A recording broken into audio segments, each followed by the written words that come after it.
Okay,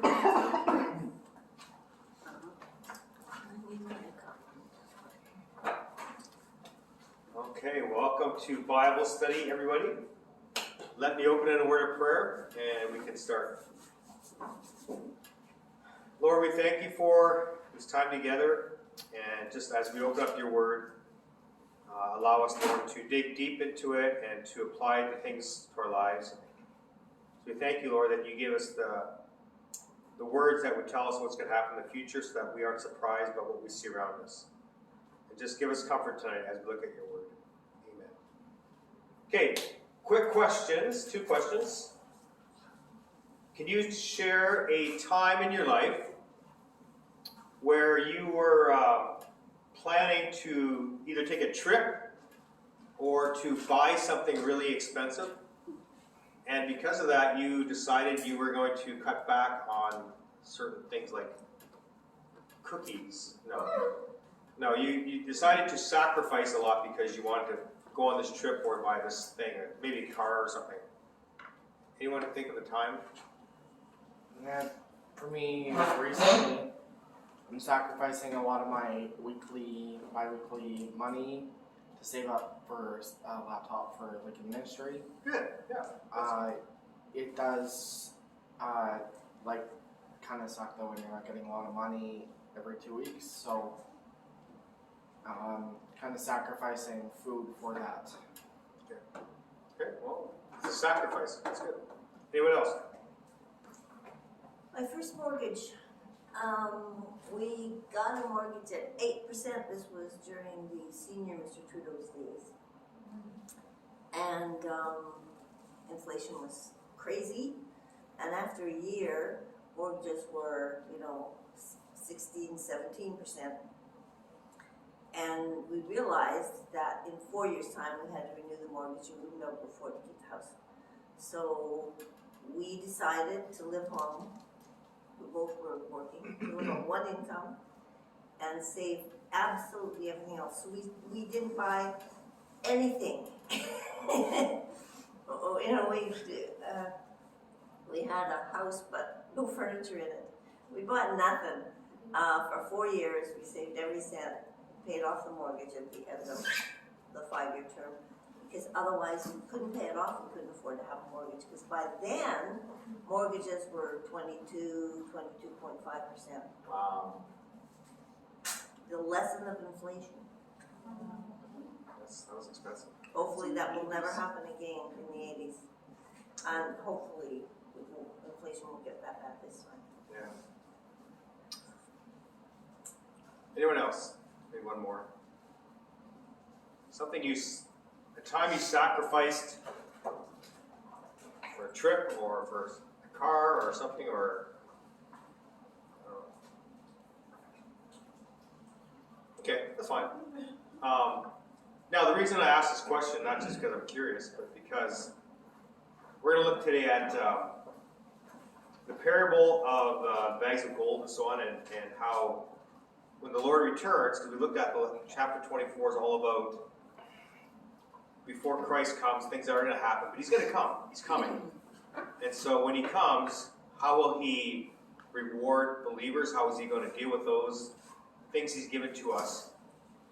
And we're going to understand that a lot of times, as Christians, we sacrifice because of something greater that's coming. So the second question then is this, something to think about. You may not be able to really answer this aloud, but you can think about it. If you knew that Jesus was returning for sure in 1 year from right now, so what is today? February 16th? So it's February 16th, 2023, and I'm not being a prophet here.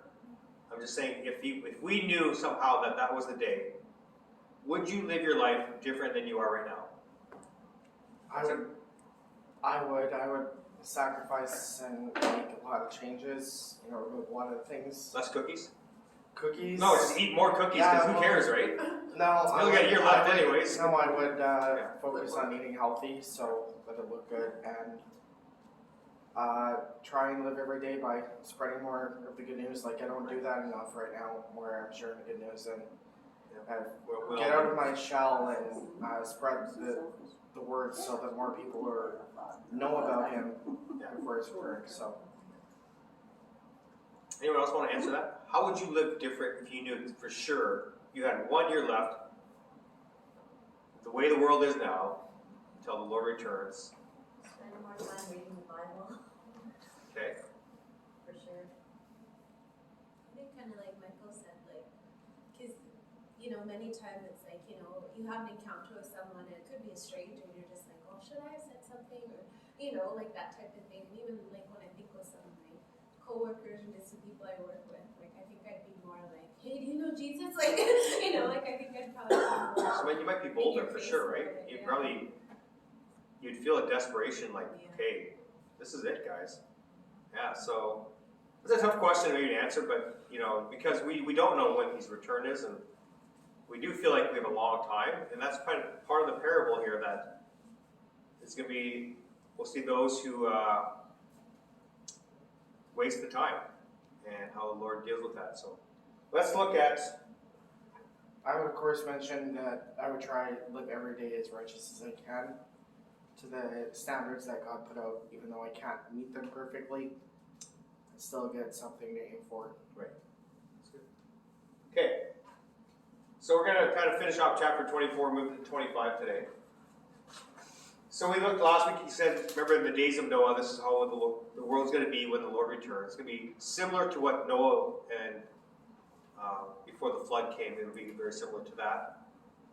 So verse 45, who then is the faithful and wise servant, whom the master has put in charge of the servants in his household to give them their food at the proper time. It will be good for that servant whose master finds him doing so when he returns. Okay, so we're talking again about the Lord's coming back, and he's going to be looking at our lives, looking at what we've done. How many of you, when you read this, makes you feel a little uncomfortable? I do. I'll be honest. You know, that thought of, okay, the Lord's going to look at me as whom the master has put in charge of his servants in his household to give their food at the proper time. I always think, am I doing that? Am I, whatever God has given me to do, which is different than you, am I doing the things that God's given to me? Or am I wasting time? Am I mistreating people at times? I hope not. Tell me, how are you feeling when you read this? I think this is supposed to be encouraging. I don't think the Lord was meaning this to be, I mean, it does get, I guess, kind of confrontational, but to his 12, he's saying, you know, he's trying to encourage them. He's coming back. It's interesting to note when King James says, blessed is that servant in number 46. So I think that these two verses are talking about like encouragements. Yeah. And what does blessed mean? Happy. Happy, right? So the Lord wants us to be blessed as we're serving it, for sure. I think we all we know we fall short though. I mean, we try our best, or do we even try our best? We try our best, but we all fall short. So what keeps us from doing our best? I mean, think about the gifts you think God has given to you. How do you guys feel like you could do better? You can share if you want, or just think about it. I think the spirit of apathy is really like rampant among some people, and I feel like I could be doing more every day and for the Lord, because you know, if he comes on one of those days and I'm not doing a lot, you know, even though I fall short, I know that there, of course, will be things that will reward us for. And what kind of things keep us from Life. being faithful more? Life, yeah, sure. The busyness of life. Like day-to-day living, groceries, chores, cleaning, or whatever, work. And they're all good things to do, though. We don't want to be like not responsible, But also, if you look at that, from the church, point of view, leaders in the church, you know, are we faithful servants to of the church family? Because if you're saying you're in the leadership position, then you have to answer to the Lord for how you have led. And yeah, and we all fall short. You want to do more sometimes, but sometimes you don't have energy Well, it's true. or like it's still our responsibility if we call ourselves part of the leadership. The servant, you know, are we being servants to the church family? I think that message about food is talking about, like, you know, the word, like, refer the word the bread of life. So it could mean that, or it could be like a meal, but I think it's about being proper servants before the Lord comes, and doing is being a part of the church and you know, living a life of service. Interesting, if you look at this, just this little passage here, what's the word he uses to describe us as believers several times? Servants, right? He calls us servants. He calls himself master. What is it? Master down there. Why do we shy away from using this word sometimes? The Greek word is doulos, which really means slave, which in our modern context is a very ugly word, right? Because it's humbling. Like it's Very humbling. Because it's one where, you know, kind of like how you said, like it's kind of a negative thing in a way nowadays. Like, Right. you know, you have servants because you have money and they need it, you know, type of thing. Like there's that kind of power struggle in a way, and so, you know, it's humbling to be thought of as a servant. Like, although, like it's Yeah. That's a good point. it's honoring as well too. Because we want to think we run our lives, right? It's my life.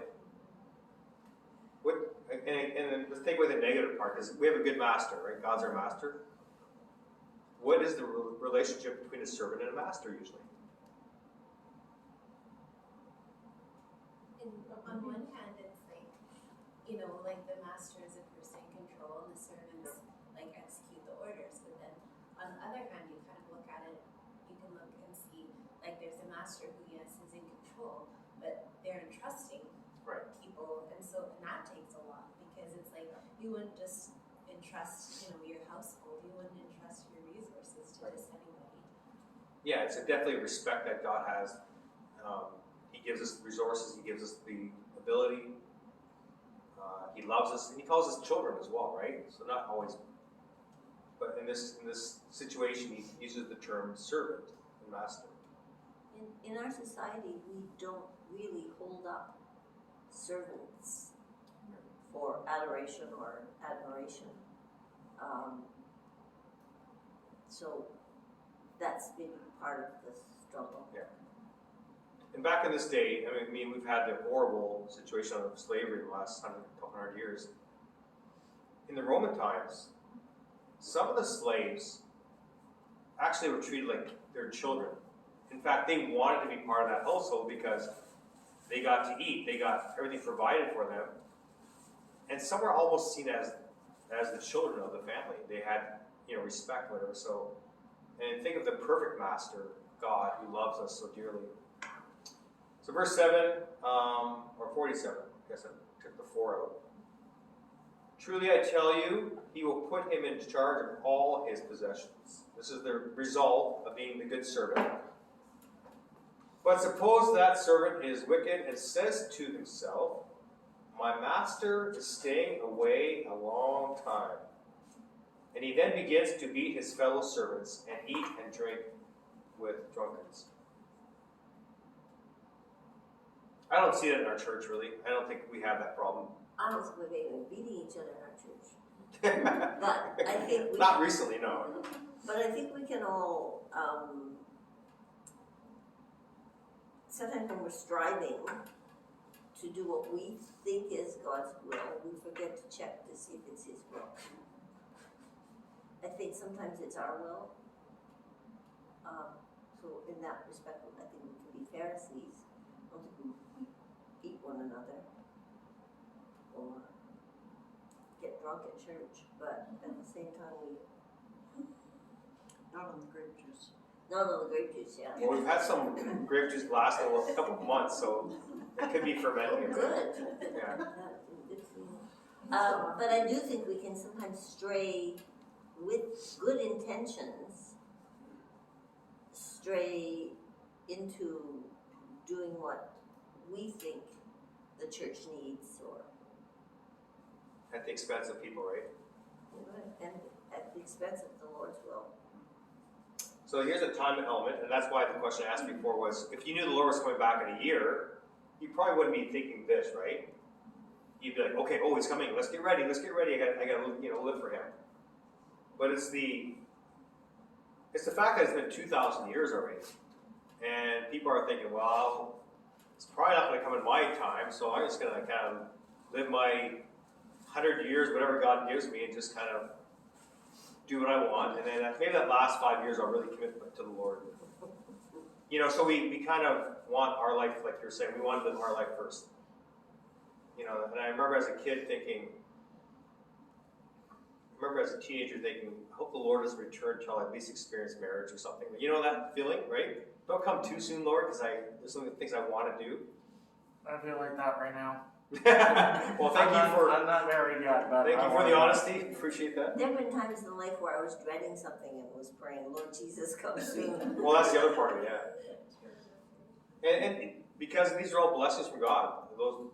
God has given this world gifts, right? So we can enjoy these things, but something better is coming for sure. So yeah, there's a time element.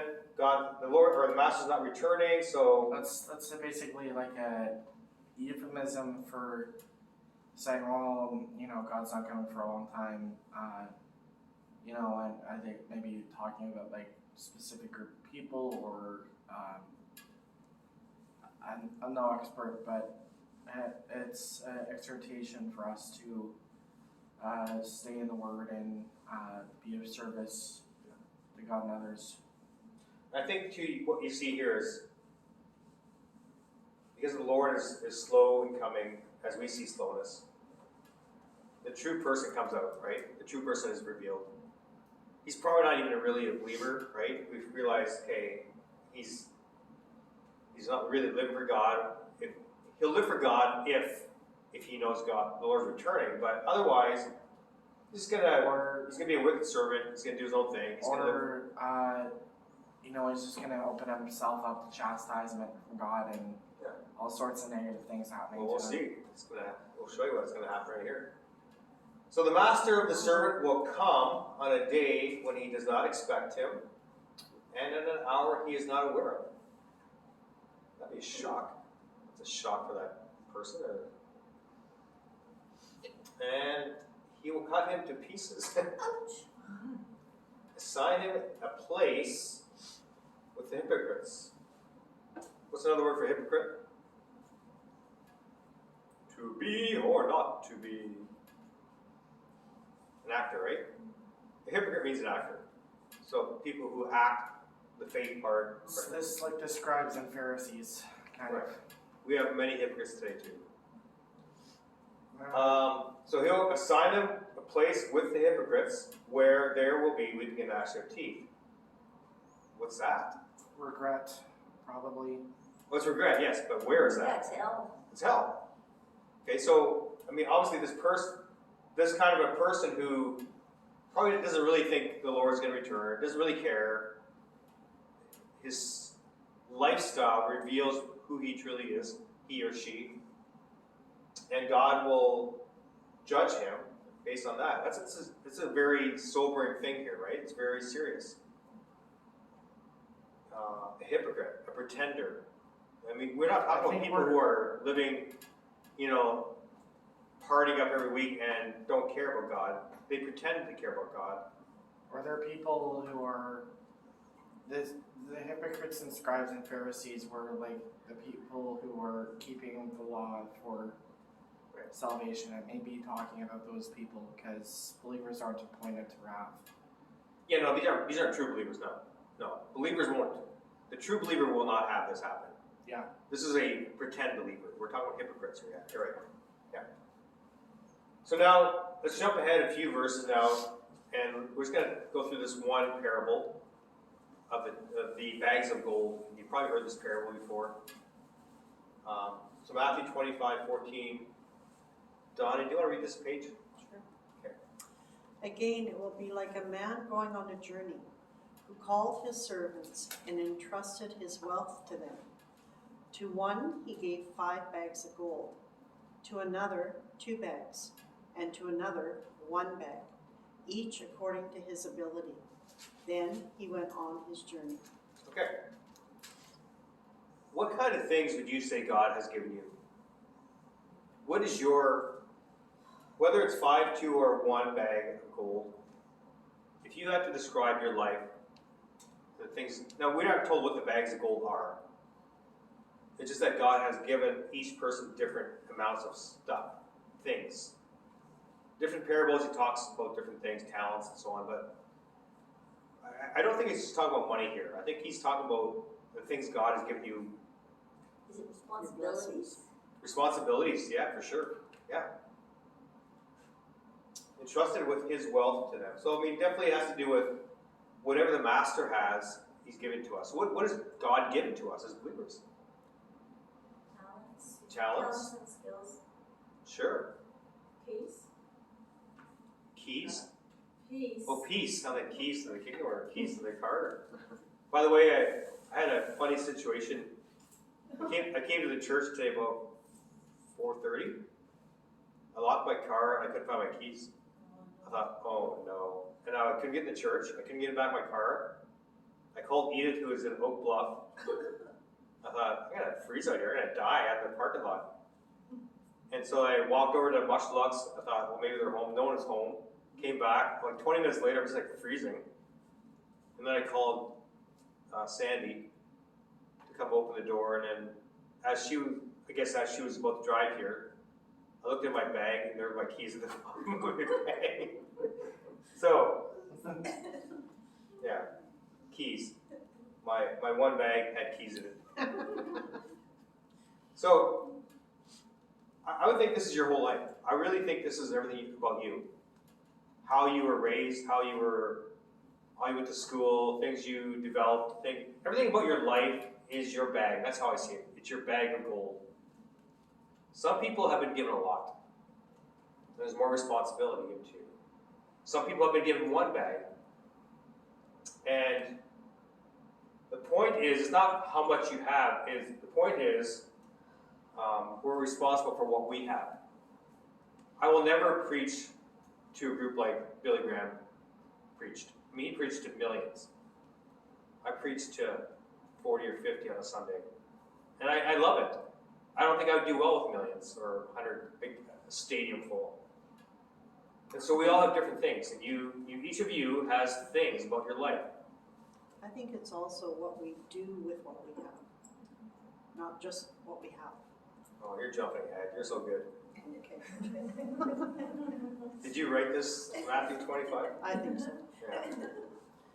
Donna, what should we say? Oh, here? this is, I know it's off topic, but I know a couple of people on YouTube who talk about Matthew 25, so. You know them personally? Yeah, the person did the videos personally, so. Say hi to them. Okay, so who would like to read this next section? Nice and loud. The man who had received 5 bags of gold went at once and put his money to work and gained 5 bags more. So also the one with 2 bags of gold gained 2 more. But the man who had received 1 bag went off, dug a hole in the ground, and hid his master's money. Nice. What happens? So you have your life, you have all the stuff God's given to you. What does God want us to do? What does the Lord want us to do? What does the Master want us to do?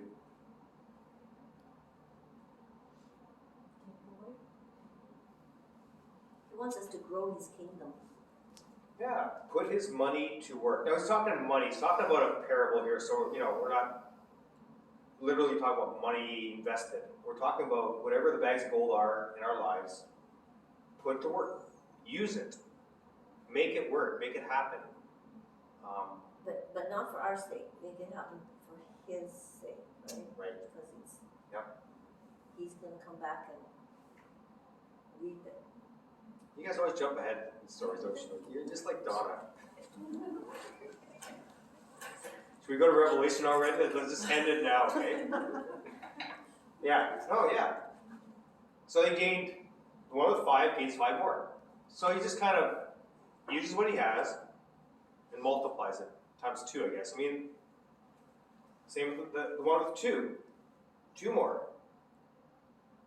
Now the one with 1 digs a hole in the ground and hid his master's money. Why would he pick on the one with 1 and say this, the one with 1? Why is that important? Like, is this guy just a loser? He has nothing really going for him, or?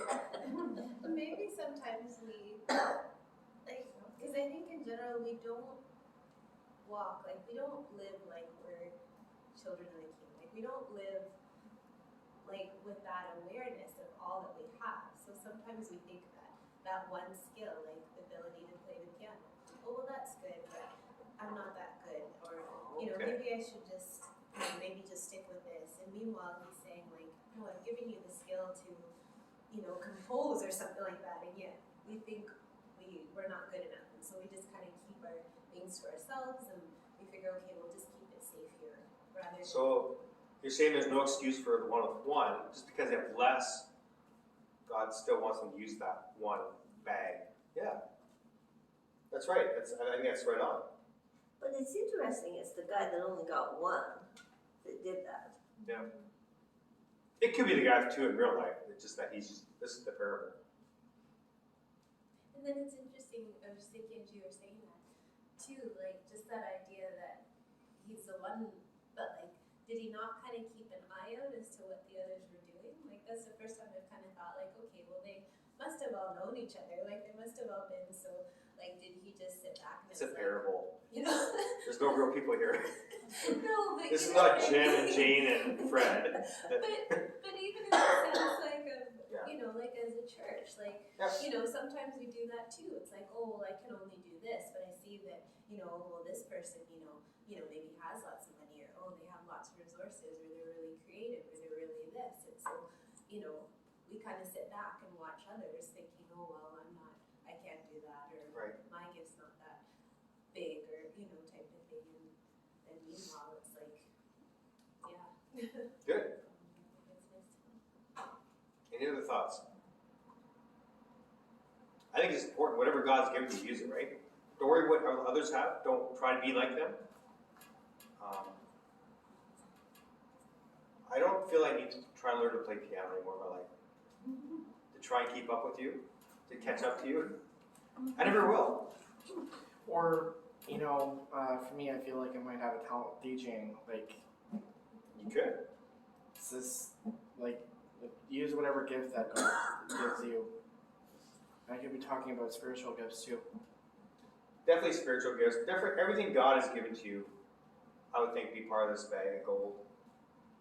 So if God gives you a lot of the gifts are really encouraging and serving. Some are teaching. But there aren't as many teachers, right, as servants. And so most people can serve. Most people can help around the church, cleaning up or passing out flyers. You can do that kind of stuff. So anyone can do that. And that's all God is asking. So even the person with 1, there's no excuse not to use that one gift. Just because, I'm not good enough, I have nothing. So I'm going to hide my gift in my bag of gold. But also they're afraid. They could be afraid, They're not. but we'll find out what's really the problem in the next chapter, or next section. The suspense. Now, we'll skip ahead a little bit here. After a long time, so I think the Lord's kind of giving us an indication that his return is not going to be right away. And we get these little clues throughout the Bible. After a long time, the master of these servants returned and settled accounts with them. So the man who had received 5 bags of gold brought the other 5. Master, he said, you entrusted me with 5 bags of gold. See, I have gained 5 more. His master replied, well done, good and faithful servant. You have been faithful with a few things. I will put you in charge of many things. Come and share your master's happiness. So much right here. There's so much. It's just packed with stuff. What do you notice about this little part here? What stands out for you? To come and share in your master's happiness. Yeah. That's pretty, like that's a big deal. Because it's like, that says to the servant, like, I'm very happy with you. Like, he's already affirmed him, but then to come and share it with him. Not like, okay, now you can go and celebrate. No, we're going to enjoy this together. We're going to celebrate together. So interesting, that verse says, entered thou into the joy of the Lord. Yeah. The joy of happiness. Yeah. What does that tell us about Jesus? About God? What does that tell us about God? God's happy. We think of God as this miserable guy in the heavens, just like ready to shoot lightning bolts at people. I mean, he's a holy God. He has to judge, but he is a happy God. He is joyful, and we get to share in something we don't have yet. We get a piece of God's joy already, right? Part of the joy of the Spirit of God is part of the fruit. But we don't have what's coming. Whatever's coming is going to be complete. There's a lot of things in our life that don't make us happy. And you guys have shared, this past little while, many unhappinesses in your lives. And I'm sure some of you right now are going through things that are unhappy. But for the first time in eternity, these people will completely understand the Lord's happiness. And that's something to look forward to. There's nothing that can probably describe the happiness and the joy we'll feel in the Lord's presence. Probably the greatest thing in this life that you can experience will not compare to. Even though you can still enjoy things now, it will not even compare. You're right. These are the words I look forward to one day. Well done, good and faithful servant. That's what drives me with whatever I do. And quite amazing that the master says to him, you've been faithful with a few things. That 5 bags of gold felt like a lot, a big responsibility. It was a little thing, really. It was something I gave you. And now I'm going to put you in charge of many things. God has a future for us. That's not going to be, we're not going to be sitting on clouds playing harps for eternity. We're not going to do that. We're going to have a new heaven, a new earth, responsibility, things that we can enjoy. The world will be as it should be, and we will be able to enjoy doing things. And there will be a level of, responsibility. And so that's exciting. That I truly believe that God's going to have. We think exploring and finding new things in this life, but for eternity, God's going to have a universe of creation that's going to be absolutely incredible. I don't think we'll ever exhaust his gifts. How many cookies is that, buddy? I have 3 left. I'm saving 3 one for left. later. We started with 2. How do you have 3 left? All right. So the man with 2 bags also came. Master, he said, you entrusted me with 2 bags of gold, so you have gained 2 more. That's just like Michael's cookies. Yeah. No, you gave me these 2 ones, remember? I think you've gained 5 more.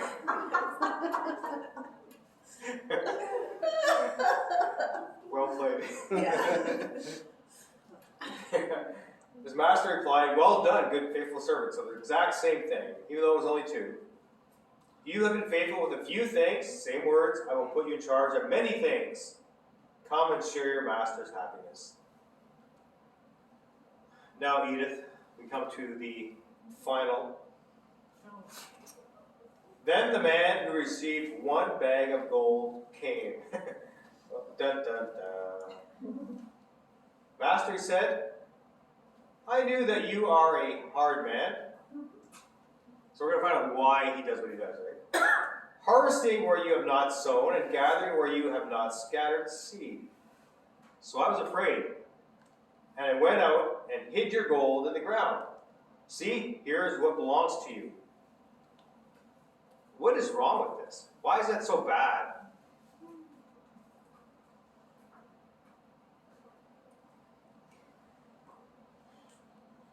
Do you think he really believes this, or is it an excuse?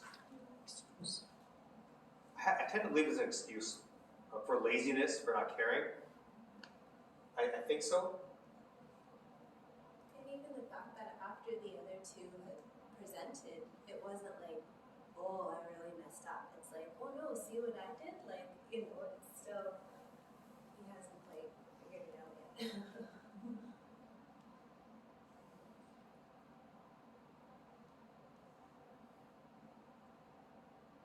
It's hard to understand totally his motivation.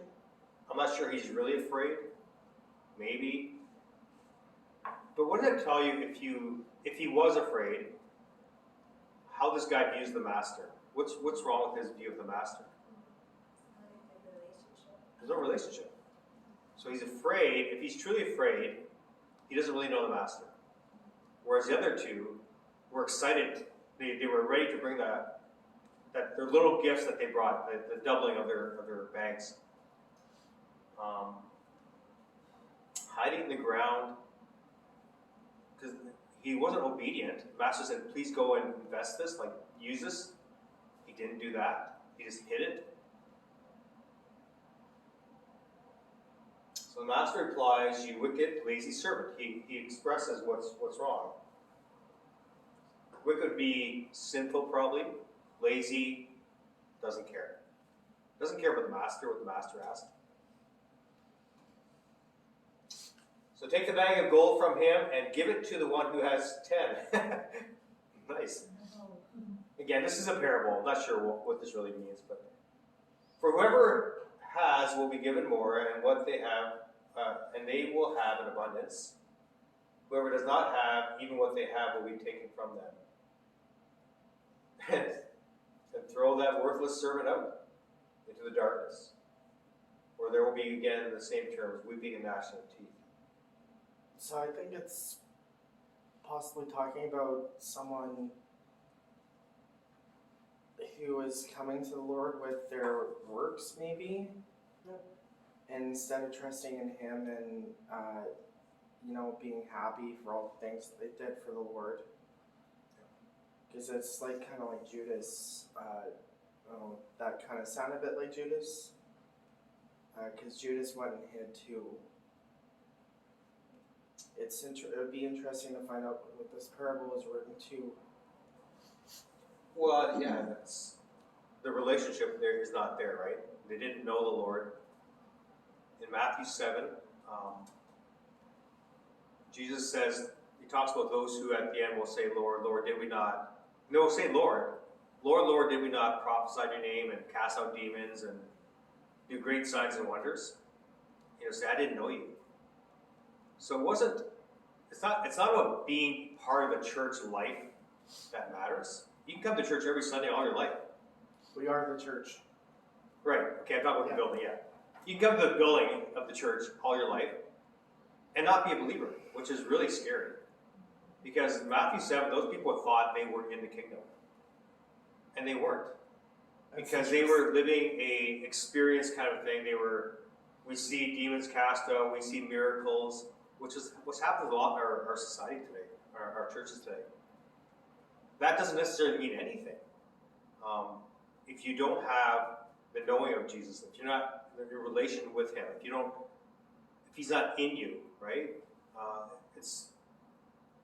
There are going to be people surprised one day, and that's scary. It's interesting. Religious people. That he said that it's like that saying. I remember someone saying this, that it's not Jesus saying that I knew you and that I lost you. It's that I never knew you. He never knew you. Yeah. No, He didn't. He's not going to lose those who are His sheep, right? But they thought they were in. They thought they were part of the group. Mm-hmm. So for all of us, we just have to, we're told to evaluate ourselves whether we are truly in the faith. Is Christ in us? That's the key. Is Christ in you? And the evidence will be your life. We're life. abiding in Him. There should be fruit in your life. You should see some grapes in your life, a couple grapes at least, right? Of love and joy and peace and patience. And I think a lot of the people who are like this will be those who, again, were part of churches that didn't really preach the gospel truly. They just kind of went through the rigmarole of Christianity. Could be like the Pentecostal, Well, it could be a lot of churches. It could be Baptist churches too.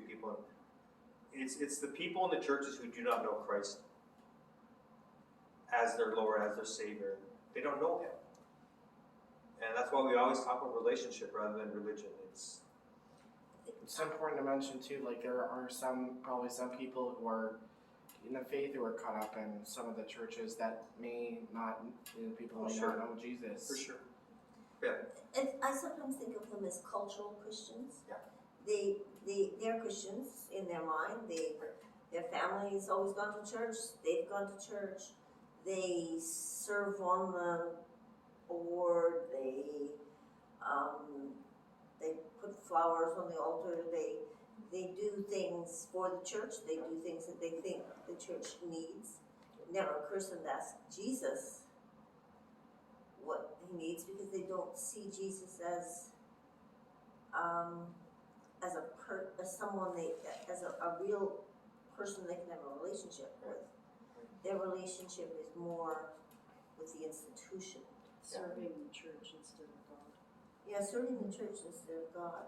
And so that's where you get little fights over, what color the flowers on the altar should be, or petty little things, because what's important is their works, not their relationship.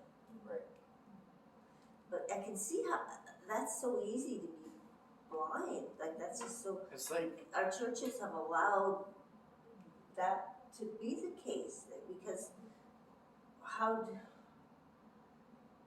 are they supposed to discover that they're not really Christians? I honestly think that some of the new modern Bibles, like they say, change your life and accept Christ. Like, our life changes because we're with Christ. And, I do pray for the people out there, but, Joyce Myers, I think she teaches that you can live the Christian life without Christ, and that's really like, sad there are people that don't know Christ when they can have Him. Everything a relationship brings. Like, I think there was this person that taught a while back, he met someone at church who said, well, I haven't sinned in 30 years. And they had an argument all over that. So there are people that do serve the church for...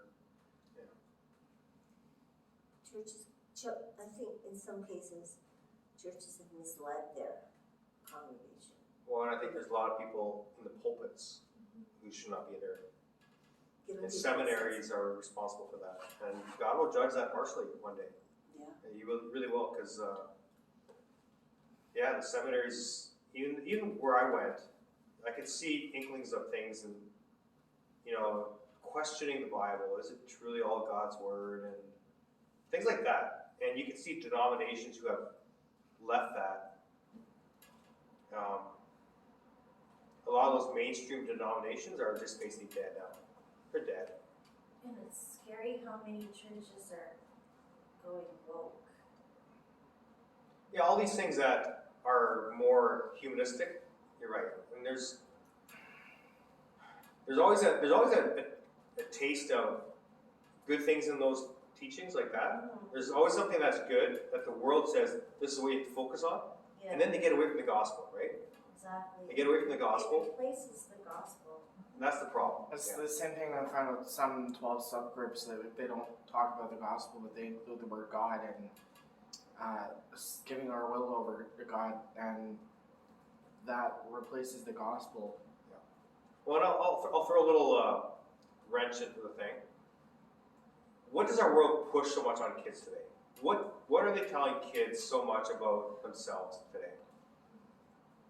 Be you want to be. Self-worth, self-esteem, self. Only your reality matters. Right, and that sounds good, right? Because you want the best for kids, so it's always about that. You can be anything you wanna be, you can do it all. And all those things, they sound good, but all those things will never push people to Christ, which people need. To have eternal life that Christ gives, you have to come to the place that the first beatitude is be poor in spirit. You need to realize, I need Him. And self-worth, self-esteem, all that stuff that is pushed on our kids today will never push someone to Christ. Never. Because you're good enough. And if you have something bad in your life, it's not your fault. It's your parents' fault, or your grandparents, or it's your society's fault. Or you're born that way. Or you're born that, yeah, all these things. You can never fail. These are non-gospel. This is the danger of it, right? It sounds good. The world has its own gospel. Satan is the prince of the world, and he Sure. blinded the people, blinded the world. Satan's not going to come at the majority of people in the world aren't going to be told you need to be possessed by demons and do rituals for Satan. They're not going to follow that. But if you suddenly put in stuff in the world that is not godly, you're going to follow that, right? And our world is blinded. You're right. It's darkened in their understanding. And it's like how they. Go ahead. I think we all long for what Christ, I think innately human beings long for what Christ offers. Yes. But the devil has very skillfully created like an alternative, a shadow of Yeah. that looks shiny and attractive and similar. And many people have embraced that. Yeah. Not knowing, because we're looking for something, and he's provided an alternative that is he deceives, he's the great deceiver. He is the greatest of liars. You're right. Yeah, I guess just to build on that, it's like, yeah, like Jesus says love one another, but then it's like in general society, and Satan's version of it is like love and accept all things, even if they're in all kinds of behavior, even if they're sinful. Right. And If you don't accept it, you're not being loved.